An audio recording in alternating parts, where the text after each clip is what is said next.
Le monde en crise est remarquable par le fait qu'il y a un S, plusieurs crises.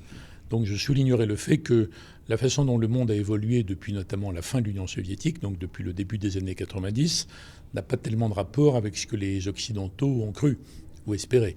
Après, je distinguerai entre les Américains et les Européens. Il y a pas mal de nuances, mais en gros, on n'est pas encore dans la communauté internationale.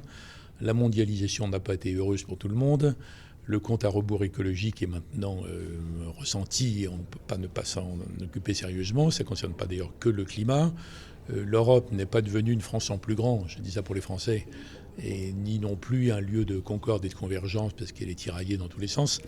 Beaucoup d'interrogations. Il y a les convulsions au sein de l'islam de plusieurs natures, les demandes d'asile à cause des guerres civiles genre Syrie, les mouvements migratoires qui touchent surtout l'Afrique, mais enfin aussi l'Europe, une incertitude sur là où vont les États-Unis, donc il y a beaucoup de choses. J'ai pas une vision catastrophiste, mais je ne peux pas annoncer un monde calme. Hein.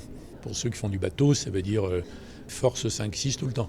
On n'est pas en mer calme, mais je ne pense pas que ça va se transformer en ouragan, en cyclone, en tempête absolue. Donc après, il faut naviguer dans tout ça. Chacun, à sa place, doit faire quelque chose. Par exemple, dans l'affaire européenne, les peuples sont en train de décrocher du projet. Je ne parle pas des hostiles, je parle des gens devenus simplement sceptiques ou allergiques. Tout le monde décroche.